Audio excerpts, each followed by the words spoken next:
Assalamualaikum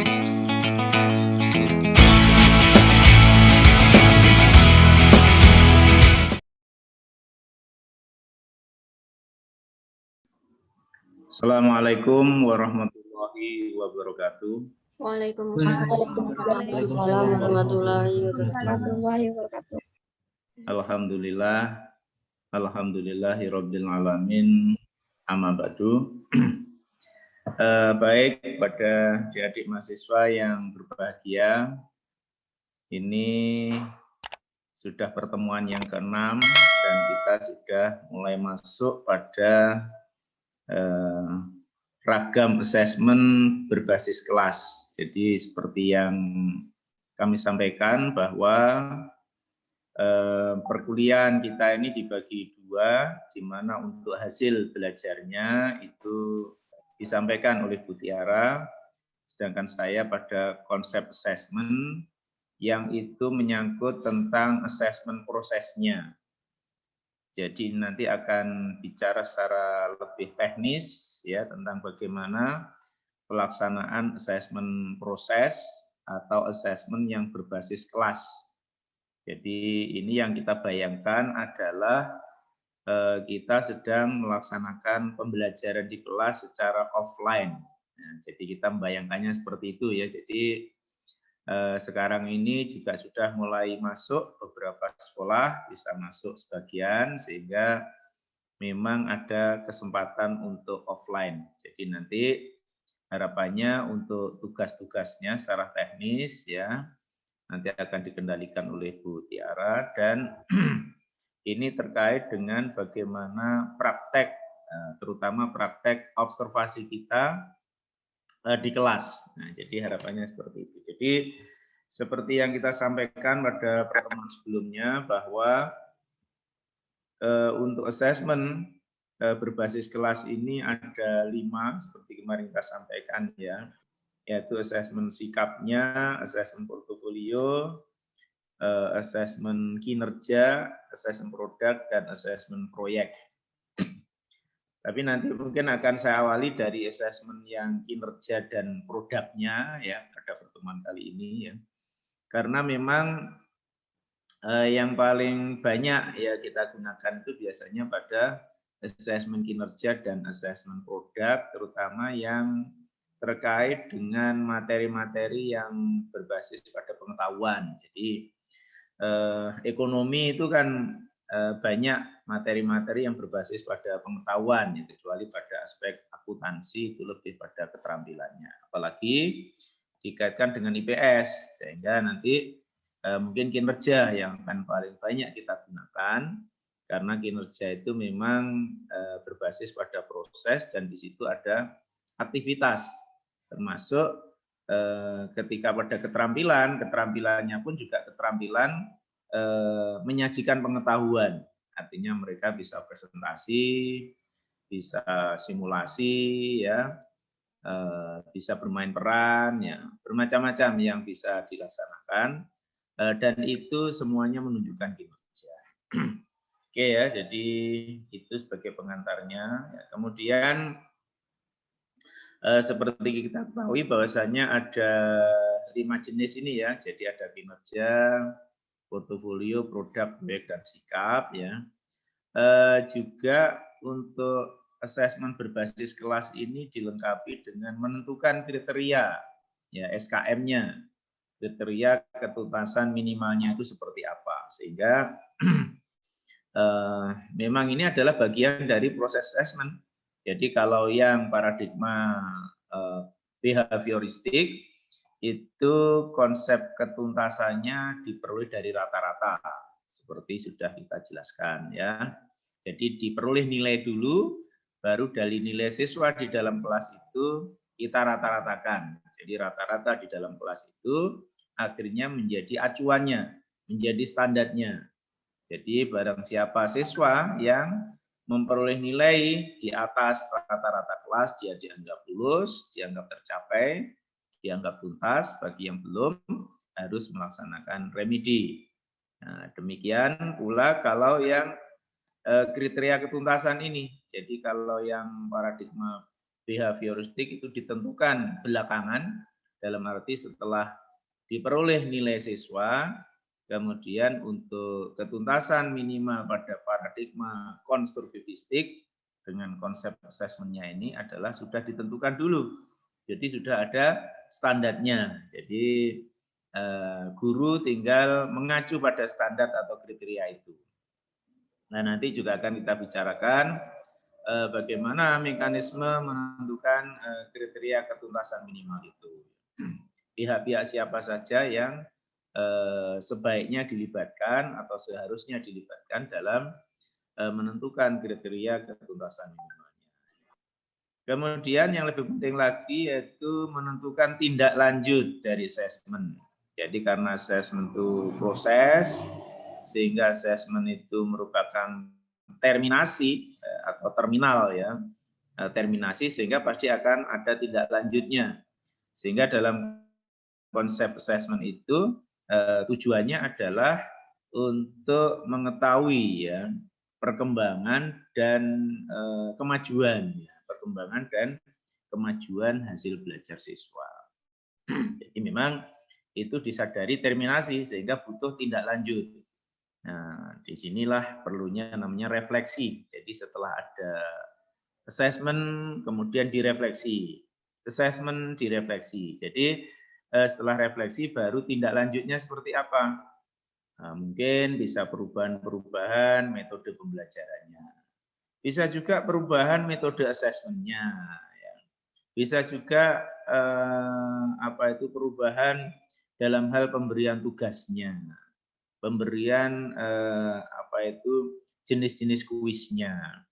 Atau juga skenario pembelajarannya ya. Jadi banyak aspek yang bisa direvisi atau dilakukan perubahan-perubahan dalam rangka untuk mencapai ya, hasil belajar yang diinginkan. Kemudian juga ada menyusun laporan hasil asesmen. Jadi juga harus dilaporkan, jadi namanya rapot nanti. Jadi di akhir pembelajaran itu biasanya terutama siswa-siswa di sekolah itu ada tengah semester dan ada akhir semester. Nah, ini harus kita laporkan. Jadi baik laporan itu dalam bentuk digital ya maupun laporan dalam bentuk manual tentunya ya. Jadi ini adalah pelaporan yang tujuannya adalah sebagai bentuk pertanggungjawaban kita ya kepada stakeholder, yaitu kepada siswa dan kepada orang tua siswa, atau kita sebagai guru kepada lembaga. Tentunya lembaga juga menagih. Jadi ada tagihan-tagihan kita sebagai guru, yaitu tentu ada tagihan-tagihan yang harus kita kerjakan, yaitu dalam bentuk laporan hasil asesmennya. Oke, kita akan sampai pada bagaimana melakukan asesmen kinerja, ya, atau yang disebut dengan perform. Ya, jadi ada yang menyebut kinerja, ada yang menyebut perform, dan ada yang menyebut juga penampilan, ya penampilan atau ya banyak sekali ya sebutan-sebutan untuk itu ya. Kemudian bagaimana kinerja atau unjuk kerja, ya ada lagi yang menyebut unjuk kerja. Ya. Jadi asesmen unjuk kerja ini terkait dengan ini, apa itu asesmen kinerja atau unjuk kerja atau perform, ya, yaitu bentuk asesmen yang meminta siswa itu mendemonstrasikan. Ya, jadi supaya tahu ya, jadi secara real ya, jadi didemonstrasikan keterampilannya. Jadi kalau kita mendemonstrasikan yang paling mudah itu ya ketika kita mengaji, ya mungkin kita disuruh mendemonstrasikan kemampuan mengaji kita, disuruh membaca, misalkan alif lam mim dzalikal kitabul la raiba fi. Nah, jadi mungkin panjang pendeknya seperti apa atau tajwidnya, kapan dibaca idghar, kapan dibaca ikhfa, ya. Nah, ini kan juga mendemonstrasikan. Nah, jadi siswa diminta untuk mendemonstrasikan keterampilannya. Nah, ini namanya kinerjanya. Jadi harus didemonstrasikan. Baik itu keterampilan secara motorik maupun keterampilan itu secara pengetahuan. Seperti saya sampaikan tadi, kalau keterampilan secara motorik ya keterampilan bisa mengoperasikan komputer, bisa keterampilan menggunakan alat-alat laboratorium, ya. Nah, atau bisa juga keterampilan dalam pengertian pengetahuan. Jadi mereka mampu mendemonstrasikan pengetahuannya. Bisa juga dalam bentuk presentasi, bisa juga dalam bentuk mereview, ya, bisa juga dalam bentuk menyimpulkan, ya. Jadi mereka tapi menyatakan sendiri. Nah, ini yang disebut dengan kinerja. Jadi kinerjanya itu seperti apa? Jadi dengan demikian kalau kita ketahui kinerjanya, berarti penilaian kita itu betul-betul otentik. Jadi kalau kita ingin mengetahui kinerja seseorang ketika kita latih untuk naik sepeda. Nah, ketika mereka kita beri kunci, kemudian mereka bisa menghidupkan sepeda motor itu, kemudian bisa lari tanpa jatuh, nah itu berarti kan sudah terampil. Jadi kinerjanya memang sudah diketahui. Demikian pula kalau siswa, ya, nah, juga harus kita ketahui bagaimana mereka mendemonstrasikan keterampilannya. Mungkin bisa juga keterampilan dalam hal mengelola koperasi, bisa juga seperti itu, atau keterampilan-keterampilan yang lainnya. Jadi yang jelas harus kita lihat, sehingga dengan demikian dalam asesmen kinerja ini ya skenarionya harus yang bisa kita lihat ada aktivitas di sana. Ya, jadi ada aktivitas belajar siswa yang harus kita pikirkan. Jadi guru harus memikirkan kira-kira aktivitas belajarnya itu bentuknya apa. Ya, jadi kalau sudah bisa menentukan bentuknya, apakah diskusi kelompok, ya, apakah harus presentasi, atau mungkin juga bisa mengobservasi, ya, kinerjanya seperti apa dia di situ. Dan mengaplikasikan pengetahuan. Nah, jadi mungkin merakit sesuatu, dan bisa juga ke sana, ya, atau mengaplikasikan pengetahuan itu bisa juga dalam bentuk mereka menyajikan pengetahuan yang telah dia miliki. Bisa juga kita tes, ya, dengan tes lisan mungkin, ya. Ini kan juga kinerjanya akan nampak. Dan juga ini keterampilan dan kelakuan kerjanya dalam berbagai tugas, ya. Jadi ketika diberi tugas seperti apa. Mungkin kalau kita masa pandemi dengan daring ini juga bisa mereka itu kelakuan kerjanya itu bisa kita lihat dengan mereka diminta untuk membuat videonya. Nah, sekarang kan sudah dilaksanakan kemarin, ya, Pak, itu KKPLP dengan daring. Nah, akhirnya karena dosen pembimbingnya itu tidak bisa ke sekolah karena memang daring, juga gurunya tidak ke sekolah karena daring, sehingga yang terjadi pembelajaran dia juga pembelajaran daring. Kemudian apa? Mereka diminta untuk membuat video pembelajaran, yang pertama itu. Yang kedua, mereka juga diminta untuk melaporkan dalam bentuk video ketika mereka mengajar secara daring. Jadi isinya itu adalah sebagian ada video pembelajarannya, yang sebagian adalah ada praktek mengajar daringnya, ini juga harus divideokan. Ini kan juga bagian dari ikhtiar di mana agar kita itu mengetahui kinerjanya. Nah, kinerja mahasiswa yang sedang KKPLP itu ketika mereka kegiatan di sekolah, ya, sekali waktu kan juga ke sekolah, itu mereka melakukan apa, itu juga harus di video. Jadi semuanya harus berbasis video. Nah, jadi dengan demikian kinerjanya bisa diketahui. Demikian pula siswa, mungkin kita menyuruh siswa melakukan observasi atau menyuruh siswa menyelesaikan tugas secara berkelompok. Nah, itu kan bisa divideokan di situ, ya. Nah, sehingga dengan berbekal video pembelajaran yang diupload, ya, nah itu akhirnya kita bisa melihat, oh ternyata kinerja siswa kami itu seperti ini. Sehingga tugas itu harus bermakna dan melibatkan siswa dengan kriteria yang diinginkan. Jadi jangan sampai tugas yang bermakna itu maksudnya tugas yang memang berkaitan dengan kehidupan sehari-hari siswa. Jadi jangan sampai kita memberikan tugas yang kemudian tugasnya itu terlalu abstrak. Nah, ini memang perlu apa ya? Perlu latihan ya. Jadi calon guru itu kalau sudah berlatih ya cukup lama, mungkin 2-3 tahun, yaitu sudah mulai reflektif ya terhadap tugas itu, sehingga mereka lebih banyak inisiatif ya untuk membuat tugas-tugas yang bermakna bagi siswa.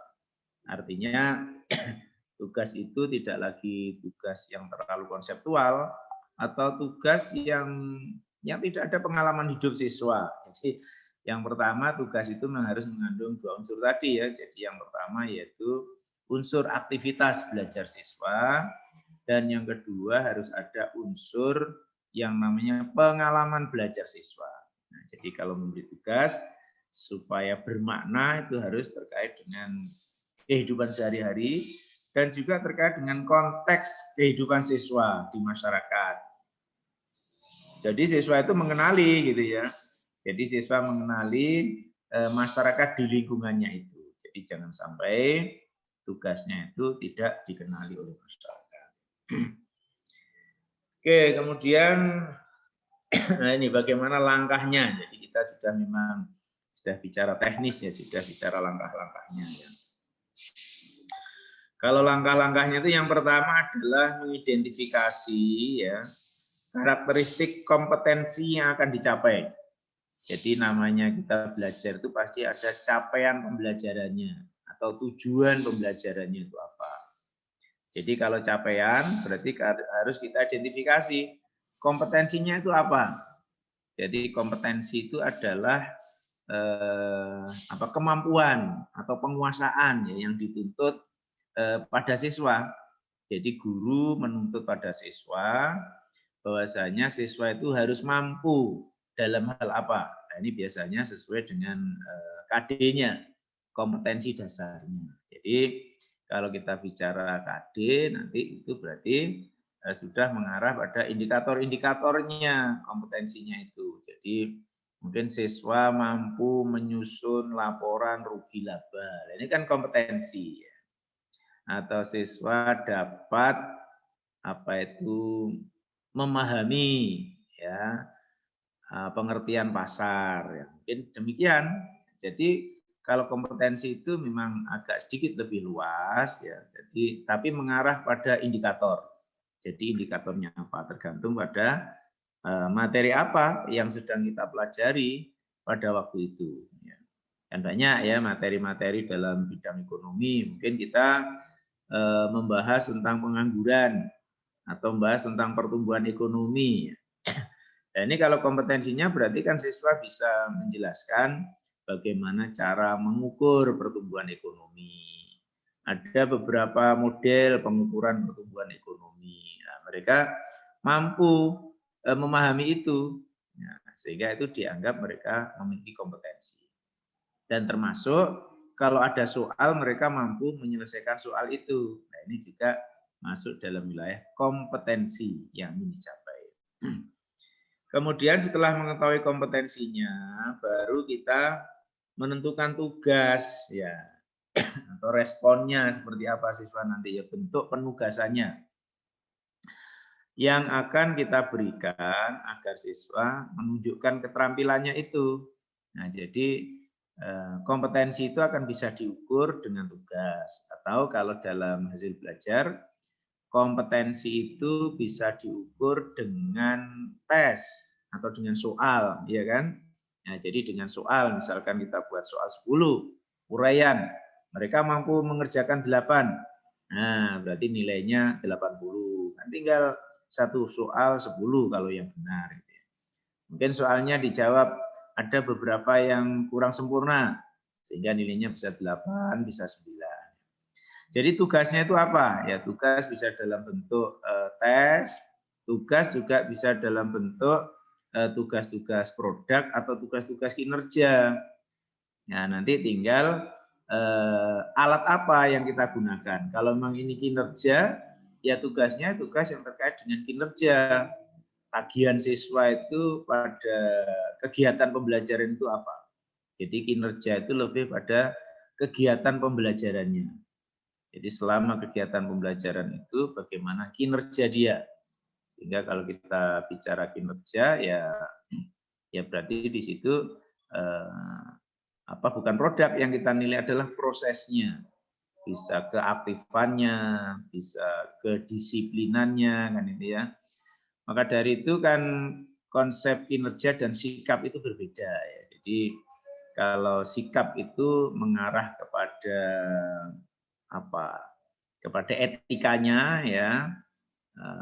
Kalau yang kinerja itu mengarah pada ya kinerjanya, kinerja dalam arti bagaimana mereka berkolaborasi dengan yang lainnya, dan itu adalah menunjukkan kemampuan dia, ya, kemampuan dia.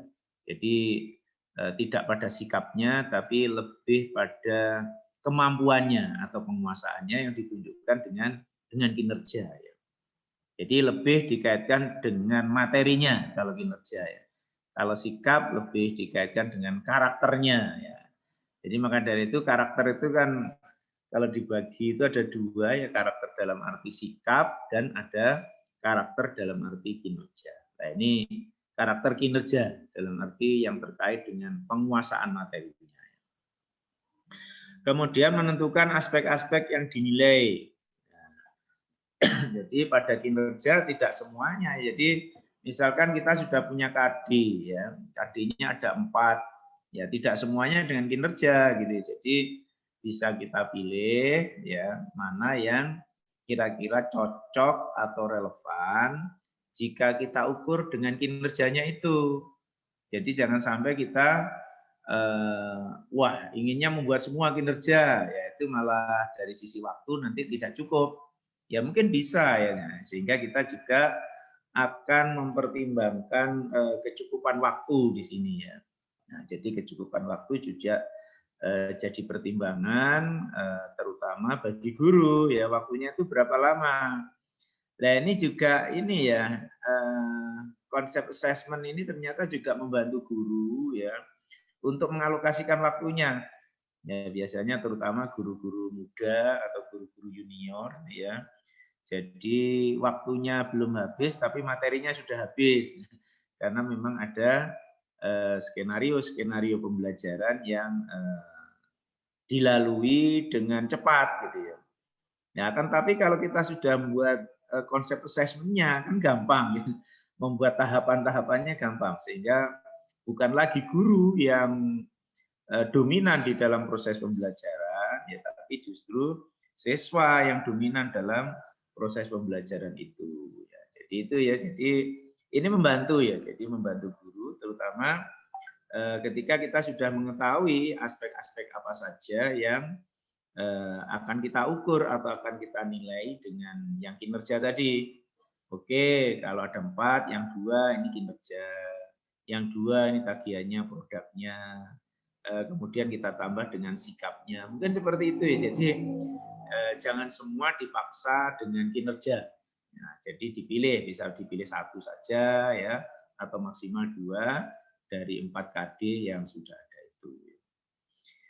Kemudian menentukan kriteria dan bentuk rubriknya. Nah ini ya, jadi ini tolong segera disiapkan ya ke sekolah kemarin yang mencari semua jenis rubrik-rubrik penilaian tadi.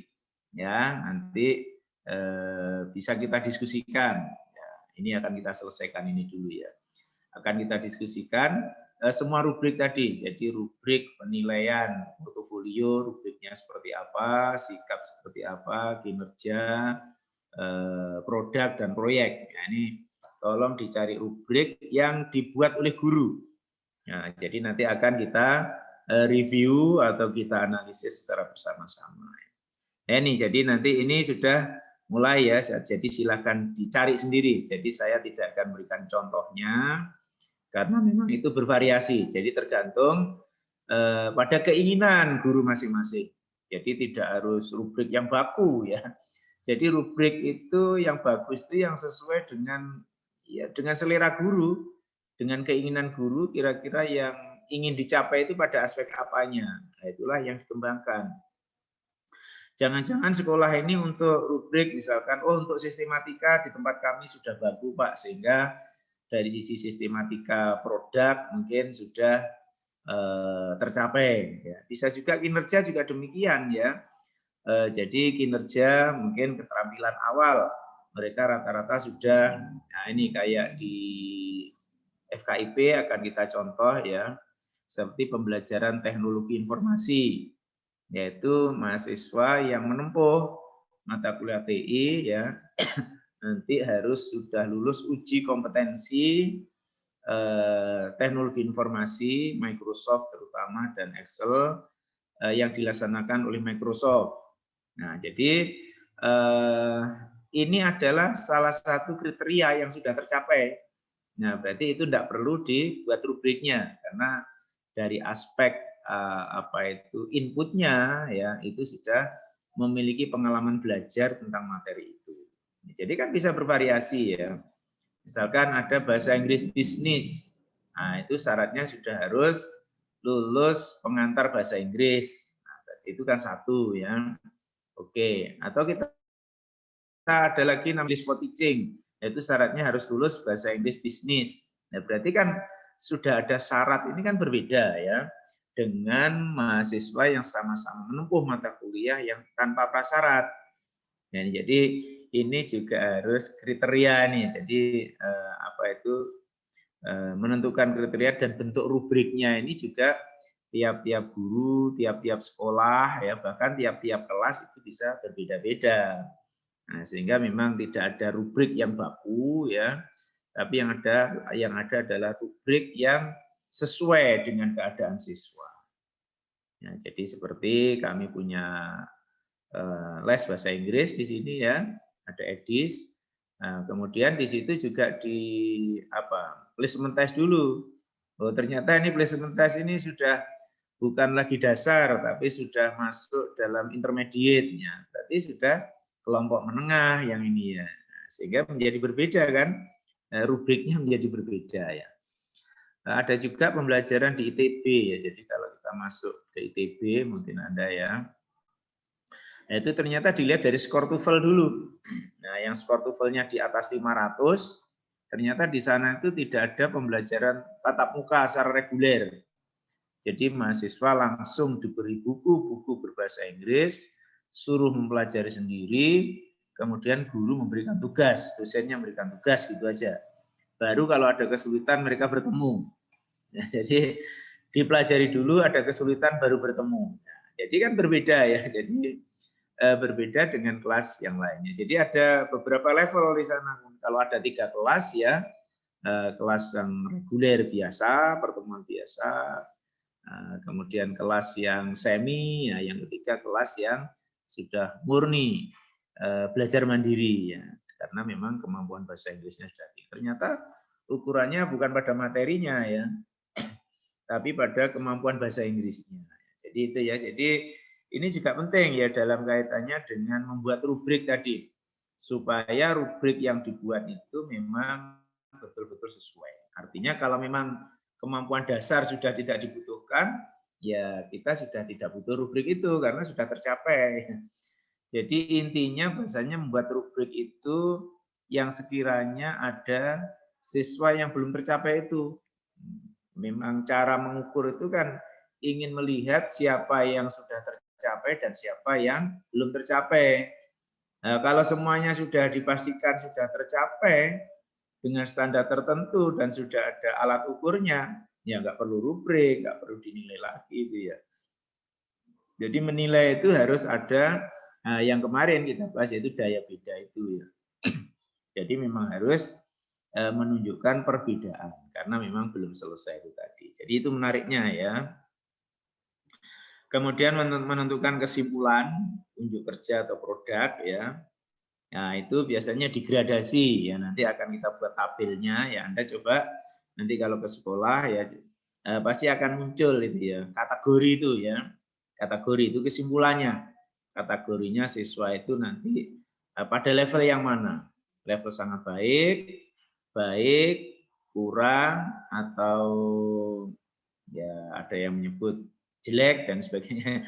Tapi mungkin itu 4 itu saja ya, baik, sangat baik, baik, sedang, dan kurang. Jadi kalau yang itu bahasa-bahasa negatif, negasi itu sekarang kan dilarang itu ya. Ya kurang lah. Jadi kurang itu memang belum lulus. Jadi jangan dikatakan tidak lulus. Jadi kalau tidak lulus itu kan berarti sudah tidak ada kesempatan. Ya. Tapi kalau belum lulus, nah itu masih ada kesempatan gitu ya. Oke ya, jadi ini adalah perjalanan atau rute ya. Rute ketika kita ingin menyusun asesmen kinerja. Nah, yang perlu diperhatikan apa saja? Ya tadi saya sampaikan ya. Untuk asesmen kinerja ya. Jadi yang pertama adalah batasan waktu yang tersedia. Jadi waktu itu juga menjadi penting ya. Karena memang waktu itu akan menentukan ya, akan membatasi kita. Jadi kita mengajar pun skenario pembelajaran itu akan ada yang namanya alokasi waktu. Nah, jadi kita mengajar ini dibatasi waktu. Jadi apa? Pembelajaran tercapai, tapi waktunya lama. Nah, ini dianggap juga masih belum efektif kalau kita bicara tentang riset evaluasi ya, kalau kita mengevaluasi. Jadi waktunya lama, tercapai tapi butuh waktu lama. Nah, ini juga dianggap belum melakukan teknologi pembelajaran. Nah, sehingga yang terjadi waktunya juga harus sesuai. Jadi waktu yang singkat juga tidak menjamin juga gitu ya. Waktunya harus sesuai, jadi harus dialokasikan. Kalau memang butuh waktu, misalkan 2 jam pelajaran, dibatasi itu alokasi waktunya. Ya alokasi waktu itulah yang akan kita gunakan. Ya, sehingga kita yang harus kita perhatikan adalah dalam terutama asesmen kinerja ya seperti ini, misalkan ini ada kelas besar. Nah, saya juga bingung juga ini ya. Ini akan saya lakukan diskusi kelompok. Ya, ini kan kalau kelas besar ada 120 mahasiswa katakanlah ya. Kemudian akan diskusi masing-masing kelompok itu anggotanya 5. Nah, kalau 100 saja kan sudah ada 20 kelompok. Nah, ini kapan selesainya kan? Nah, ini mungkin nanti caranya adalah dengan kita uji petik aja lah ya, uji petik. Jadi ada 1-2 kelompok yang mewakili untuk dilakukan presentasi. Kan bisa seperti itu ya, karena keterbatasan waktu. Ya, sehingga maka dari itu skenario pembelajaran itu menjadi penting. Nah, jadi memang ini diizinkan ya, karena kalau kita riset itu kan ada longitudinal research, nah itu riset jangka panjang ya. Ada yang cross sectional research, jadi di cross. Ya mungkin ini kita buat cross, mungkin satu kelompok membahas asesmen kinerja, nah atau 2 kelompok asesmen kinerja, besok 2 kelompok lagi asesmen produk gitu ya, 2 kelompok lagi asesmen portofolio, 2 kelompok lagi asesmen sikap, 2 kelompok lagi asesmen proyek. Ini yang maju kan cukup 10 kelompok ya, sehingga 10 kelompok sudah selesai. Jadi memang tidak harus semuanya. Nah ini melihat situasi dan kondisi yang mana kita dibatasi oleh waktu. Kemudian juga ketersediaan sumber daya, ya, termasuk di dalamnya alat di kelas. Ini juga berpengaruh. Kadang-kadang kita tidak punya medianya, ya. Alhamdulillah sekarang sudah ada ini, sudah ada Zoom Cloud Meeting, sudah ada daring, ini juga sudah sangat membantu, ya. Sehingga kalau zaman dulu kita ini presentasi itu namanya pakai OHP. Jadi OHP ditulis dulu di apa itu? Di plastik itu ya, nah, OHP, sehingga nanti dan itu alatnya berat, dan dulu tuh fakultas hanya punya 2, sehingga kelasnya sementara banyak ya. Jadi kalau teman-teman mau presentasi ya hanya khusus yang mau ujian saja ya. Nah, jadi mahasiswa yang lain juga belum ada kesempatan kecuali dosennya ya.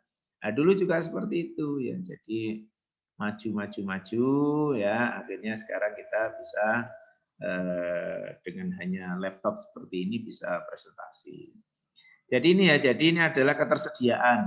Jadi sampai sekarang pun juga masih ada keterbatasan ketersediaan. Ketersediaan terutama adalah fasilitas di sekolah-sekolah ya. Bahkan kemarin kita cerita di daerah NTT itu begitu di drop komputer, nah kemudian ternyata setelah dilihat komputernya kok tidak nyala. Nah ternyata kasusnya tidak ada jaringan listriknya. Ini kan berarti ketersediaan sumber daya. Jadi yang kita lihat tidak hanya di Jawa ya, jadi kelas-kelas di luar Jawa atau mungkin Jawa pedalaman ya. Ya ini ada apa ini kemarin program kampus mengajar ya. Ini ada yang ikut semester 4 itu. Halo, Fitri. Persyaratannya seingat saya di atas semester 4. Persyaratannya? Sudah harus lulus semester 4, jadi sekitar semester 5. Semester berapa itu berarti? Jika tidak salah sekitar semester 5. Oh iya, jadi kan belum memenuhi syarat kan gitu ya. Jadi itu Ya, kan salah satu syaratnya ya. Jadi alhamdulillah di FKIP ini terjaring atau yang diterima itu ada 262 kemarin ya. Yang di UNED keseluruhan 306, yaitu yang 28 itu adalah tersebar di seluruh fakultas. Nah, yang 262 itu dari FKIP. FKIP luar biasa ya, sehingga program Kampus Merdeka ini mendominasi di UNED. Nah, ini diapresiasi oleh Bapak Rektor ya, mahasiswa FKIP memang luar biasa dan alhamdulillah kejuaraan juga sudah luar biasa. Data terakhir kemarin saya lihat di aplikasinya itu 208 mahasiswa yang berprestasi pada tahun 2020 sampai Maret 2021. Akhirnya kita kemarin diadakan penandatanganan kontrak kinerja dengan rektor dan di situ dilaporkan bahwasanya FKIP kinerjanya nomor 1 di seluruh Universitas Jember. Ya, jadi ini sudah luar biasa juga ya. Jadi kinerja kita itu selama 3 tahun terakhir ini ternyata terus-menerus ranking 1. Ya, ini kan juga berkat kita semua ya. Kinerja mahasiswa prestasinya, kinerja dosen-dosennya ya. Dan itu adalah hasil dari apa itu pekerjaan kita selama 3 tahun ini yang alhamdulillah ternyata FKIP luar biasa. Jadi FKIP itu yang semangat tidak hanya dosennya tapi mahasiswanya juga luar biasa ya. Sehingga kami di Wakil Dikam 3 ini melayani mahasiswa itu hampir setiap hari itu ada ya. Jadi berarti kan setiap hari ada kegiatan. Jadi sementara itu di tempat-tempat lain itu sepi kegiatan, tapi di FKIP justru masa pandemi itu ramai kegiatannya. Nah, saya tidak tahu itu kenapa, tapi mahasiswa FKIP memang luar biasa. Dan bahkan hari Sabtu dan Minggu itu lebih ramai dibandingkan dengan hari-hari reguler. Jadi itulah FKIP. Jadi yang lain-lain mungkin rekreatif, tapi anak-anak FKIP rekreasinya ke kampus. Atau mungkin jangan-jangan karena tidak punya duit ya rekreasinya ke kampus. Sehingga itu bisa menambah prestasi mereka. Apapun alasannya, inilah prestasi kita bersama ya. Oke, kemudian yang ketiga, berapa banyak data yang diperlukan untuk mengetahui kualitas kinerja siswa. Ya, jadi kinerja siswa ini juga tidak hanya kinerja secara kuantitas, ya, tapi yang harus kita ukur adalah kualitasnya. Jadi mungkin, oh ada siswa bertanya. Bertanya ini kan tidak hanya bertanya kita skor 4 begitu saja kan gitu ya. Jadi bertanya itu pun juga kita lihat dari keterampilan bertanyanya. Apakah mereka bertanya sudah sampai pada aspek analisis atau bertanya hanya ingin tahu. Nah, jadi sebanyak ya yang ketika ujian seminar proposal itu ya, mahasiswa banyak yang banyak tanyanya tapi hanya pertanyaan yang sumir. Mengapa mengambil judul tentang pelayanan? Ya, jadi kan pertanyaannya pertanyaan informatif ya, ingin mendapatkan informasi saja. Kenapa penelitian itu kok mengambil tempat di SMP 3 Jember? Ini kan pertanyaan sumir ya, tidak ada analisisnya sama sekali. Kemudian yang ketiga, saya sampai hafal itu ya. Jadi yang ketiga, kenapa kok mengambil respondennya itu hanya kelas 2? Nah, ini kan sudah selesai yang saya katakan tadi ya, istilahnya bagi kemampuan dasar yang sudah selesai itu sebaiknya tidak ditanyakan lagi ya. Pertanyaannya ya mungkin bisa pertanyaan yang analisis lah. Jadi misalkan ada penelitian tentang apa kemarin mereka ya, tentang inilah apa itu pola konsumsi PNS ya, pola konsumsi PNS di Jember. Ya, itu dilihat pola konsumsinya. Jadi pertanyaannya mungkin bisa begini ya. Apakah pola konsumsi antar PNS itu terjadi perbedaan? Misalkan kalau berbeda mengapa? Misalkan sama-sama PNS, PNS dosen, PNS pegawai Pemda, dan PNS katakanlah apa dosen, pegawai Pemda, kemudian PNS perbankan. Nah ini pola konsumsinya kalau berbeda itu letak perbedaannya di mana? Sehingga apakah tidak penting untuk menganalisis perbedaan itu? Nah, ini kan menjadi masukan sekaligus ya. Jadi menjadi masukan ternyata nanti pola konsumsi itu harus sampai mengidentifikasi perbedaan. Jadi tidak hanya konsumsinya itu apa itu digunakan untuk apa saja. Misalkan PNS itu konsumsinya untuk makan sekian persen ya rata-rata. Untuk sandang sekian persen. Untuk transportasi sekian persen. Untuk tempat tinggal sekian persen. Kesehatan sekian persen. Pendidikan sekian persen. Kan tidak hanya itu ya. Nah, kemudian pertanyaannya adalah mengapa tidak sampai pada membedakan. Jadi mungkin membedakan tadi ya PNS dosen, PNS Pemda dengan PNS perbankan. Kalau beda, mengapa terjadi perbedaan? Ini kan pertanyaan analisis kan seperti itu dan itu bobotnya tinggi ya. Jadi ini adalah kualitas. Jadi kalau kita bertanya harus sampai pertanyaan analisis. Nah, seperti taksonomi Bloom kan begitu ya. Ini harus kita pahami ya, taksonomi Bloom itu kan ada yang kognitif, yaitu kan hanya mengenal, menyebut kan itu ya, memberi label kan itu aja.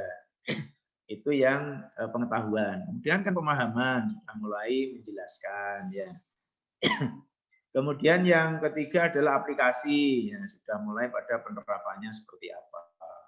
Yang keempat sudah analisis. Nah, jadi analisis itu sudah ini mengapa begini, itu mengapa begitu. Ya, berarti sudah mencari beda-bedanya. Kenapa terjadi perbedaan? Atau mengapa tidak melihat perbedaannya? Ya, jadi analisis itu sudah mengapa berbeda dan terjadi apa dalam perbedaannya itu. Itu ya. Jadi harus sampai pada pertanyaan yang kualitas. Bisa juga pertanyaan sampai evaluasi. Nah, dari dua ini kira-kira nanti kita akan memilih yang mana. Itu kan pertanyaan evaluasi kan itu ya. Jadi kita harus memilih di antara dua dengan berbagai pertimbangan, yaitu evaluasi. Itu ya, jadi kualitas pertanyaan itu juga menjadi penting. Nah, jadi kalau kita lihat nanti dalam kinerjanya ya, hendaklah kinerja itu juga diimbangi di samping kuantitas juga kualitasnya. Jadi tidak hanya aktif dalam pengertian mereka sibuk ya, tapi aktif sibuk ini menghasilkan produktivitas seperti apa atau sibuk ini menghasilkan kualitas seperti apa. Ya, kalau kita di perusahaan itu kan ada yang namanya quality control itu ya. Nah, jadi ada bagian quality control dan itu bisa disortir ya. Jadi yang cacat-cacat disortir. Demikian pula dalam hal kinerja, ya itu juga harus melihat berkualitas. Ya, mungkin kita tidak mensortir tapi kita memberikan grade nilai ya. Oke, yang kualitasnya paling bagus kita nilai 9. Yang di bawah itu mungkin 8, bawahnya lagi 7, 6 dan seterusnya. Tadi akan muncul gradasi tadi ya istilahnya muncul apa kesimpulan ya. Kesimpulannya ini sangat baik, sedang atau kurang gitu ya. Jadi itu menunjukkan kualitas. Oke, jadi kinerja juga sampai pada kualitas. Nah ini bagaimana menentukan kriteria kualitas. Jadi kualitas itu juga menjadi penting ya di sini ya. Jadi mungkin mendaftar aspek-aspek penting dari kinerja yang harus ditampilkan. Ini syarat minimalnya ya. Jadi paling tidak ada daftar yang harus kinerja yang harus ada. Ketika kita mengukur kinerja itu kan yang harus ada apanya. Nah, jadi kalau mereka presentasi, yang harus ada adalah mereka menampilkan PowerPoint-nya. Nah, mungkin gitu ya, karena presentasi. Itu kan harus mendaftar aspek-aspek penting ya dari sisi teknis. Ya. Nah, kemudian yang pertama PowerPoint-nya, yang kedua adalah teknik presentasinya, teknik penyampaian materinya. Nah, ini penting. Kemudian alokasi waktunya, ya, mungkin kita data seperti itu, yaitu aspek-aspek yang penting yang harus ditampilkan. Mungkin yang ketiga adalah penyimpulannya, atau cara menjawab pertanyaannya. Nah, ini kan penting juga ini ya. Nah, itu adalah aspek-aspek penting dari kinerja yang harus ditampilkan. Sehingga kalau kita bicara itu nanti juga kan bicara panjang, misalkan dari slideshow yang ditampilkan atau PPT-nya itu apakah sudah urut, misalkan dari latar belakang masalah, kemudian permasalahannya, tujuannya, manfaatnya, ya, teori yang digunakan, pemecahan masalahnya sampai pada kesimpulan dan daftar pustakanya. Mungkin kelengkapan ya, kelengkapan pada sistematikanya. Silakan gitu ya. Aspek-aspek penting yang harus ditampilkan itu apa? Berarti itu kan menunjukkan kualitas. Masa makalah tidak ada daftar pustakanya? Nah, ini kualitas ya. Nanti kualitasnya berapa ini? Makalah itu masa makalah daftar pustakanya hanya 2? Nah, oke. Mungkin kita batasi 7. Kita buat lagi dari 7 itu apa daftar pustakanya? Mungkin yang 4 jurnal, yang 3 buku. Nah, itu kan nanti akan lama-lama akan ketemu ya. Kualitasnya itu seperti apa yang kita tuntut. Ya, seperti kalau dosen ini kan menulis di jurnal. Oke, jurnal ada jurnal nasional, ada jurnal internasional. Nah, ini kan juga akhirnya bobotnya menjadi berbeda. Jurnal internasional itu sendiri ada jurnal internasional biasa dan jurnal internasional terindeks Scopus. Terindeks Scopus ini beda-beda lagi ya. Ada yang Q1, Q2, Q3, Q4. Nah, ini kan juga semakin ada gradasi gitu ya. Jadi di kategori-kategori seperti itu ya. Nah, ini nanti tugas Anda ya bersama-sama dengan guru tentunya ya. Jadi melengkapi itu. Kalau memang apa itu rubrik buatan guru itu belum lengkap, nah itu kelemahannya di mana, kemudian melengkapinya seperti apa. Mungkin Anda bisa berbekal teori ini. Sebentar ya, ada telepon dari kita. Assalamualaikum.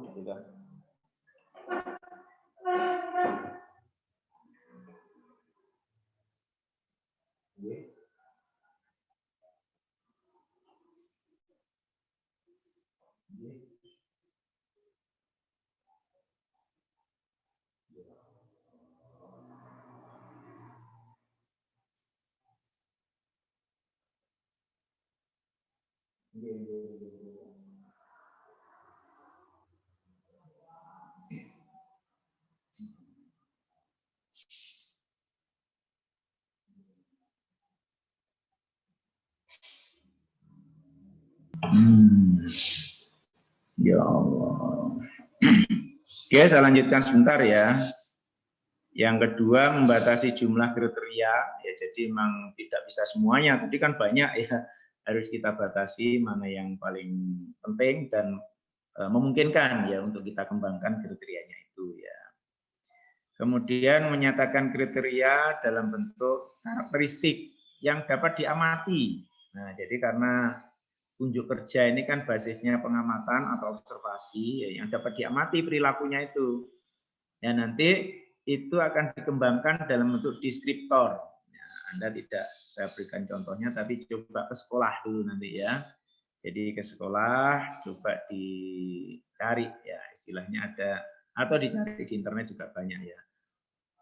Kemudian menentukan skor untuk tiap-tiap deskriptor. Jadi nanti ada yang namanya kriteria itu 1 jika apa, atau mungkin dari yang paling sempurna ya 4 jika apa, selalu apa, gitu ya.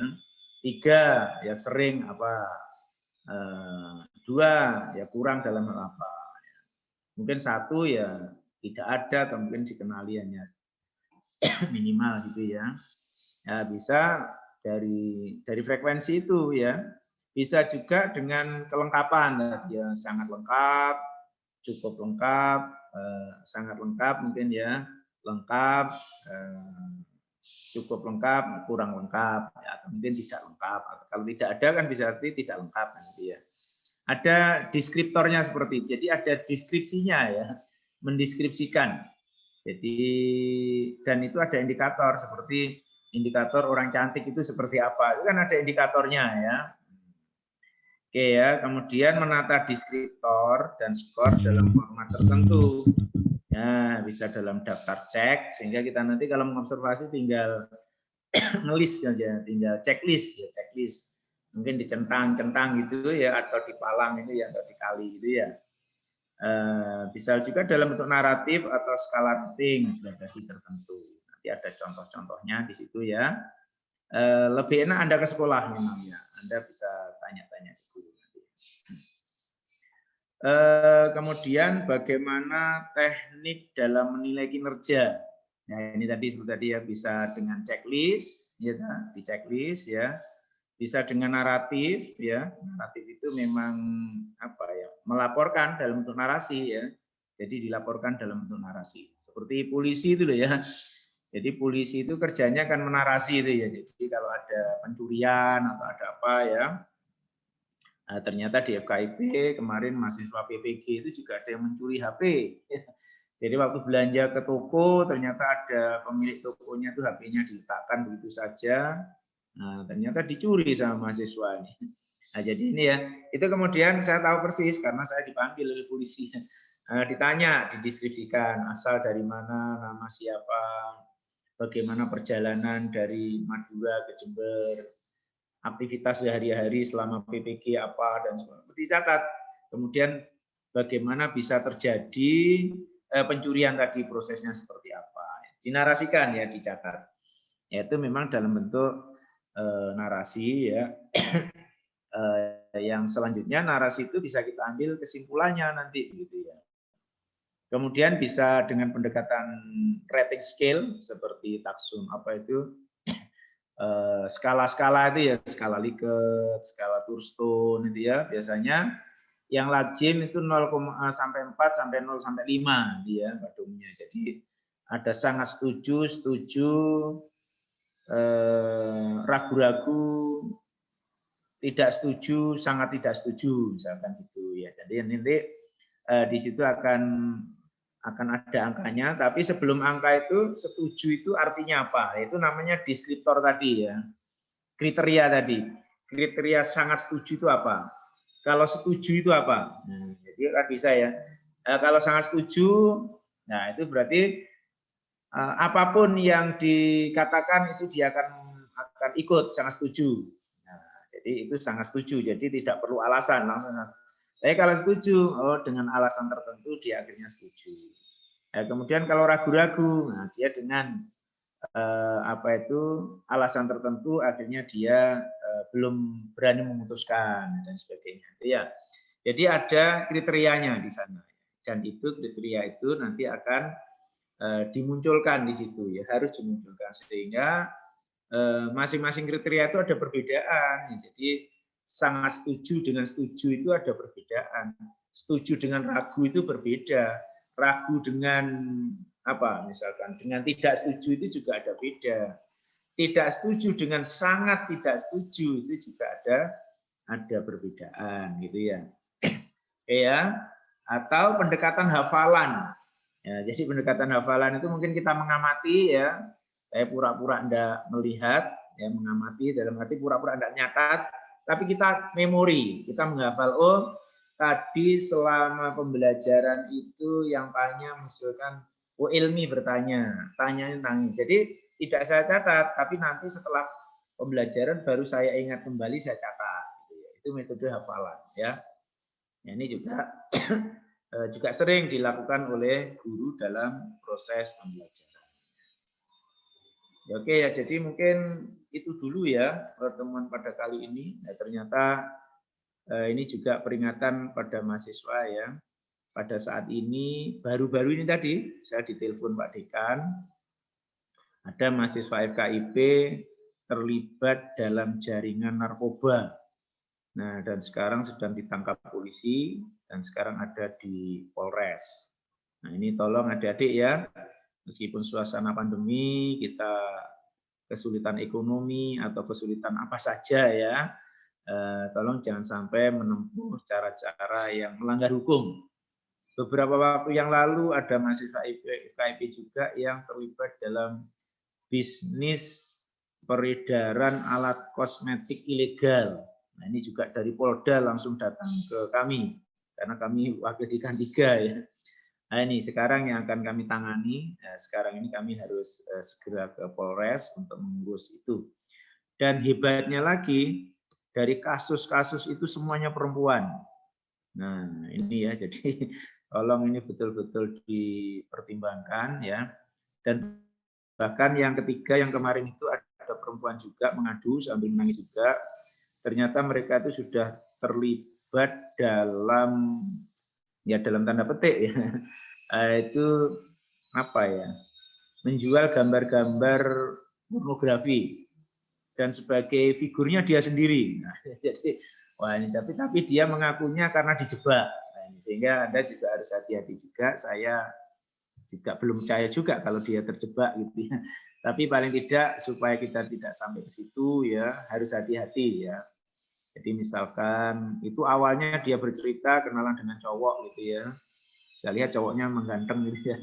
Akhirnya dia ingin kenalan secara virtual, kemudian ingin gambarnya karena di awalnya berjilbab, kemudian bagaimana kalau jilbabnya dilepas, saya ingin tahu. Akhirnya minta semuanya dilepas. Dan anehnya perempuan itu kayak dihipnotis katanya gitu. Ya dia mau dan ternyata gambar-gambar itu kemudian ya dimasukkan link untuk jual beli apa itu gambar-gambar pornografi atau video-video pornografi. Jadi ini adalah modus-modus baru ya dalam sekarang ini ya. Nah ini tolong ini dari 3 kasus ini Anda harus hati-hati ya. Jadi saya sudah mengalami sendiri tadi ya, kasus pornografi tadi, yang kedua kasus alat kosmetik ilegal. Jadi kalau Anda menggunakan alat kosmetik juga hati-hati ya. Nah, pastikan itu adalah legal. Artinya ada produksinya, ada izin POM-nya gitu loh ya. Jadi jangan sampai tidak berizin ya. Yang ketiga narkoba yang sekarang ini memang luar biasa. Dan yang keempat yang hebat lagi semuanya perempuan. Ini juga hati-hati ya karena memang mahasiswa FKIP ini 75% itu perempuan ya. Nah, jadi tidak lagi separuh, sudah 75%, bahkan biologi kemarin dari 128 itu laki-lakinya hanya 5.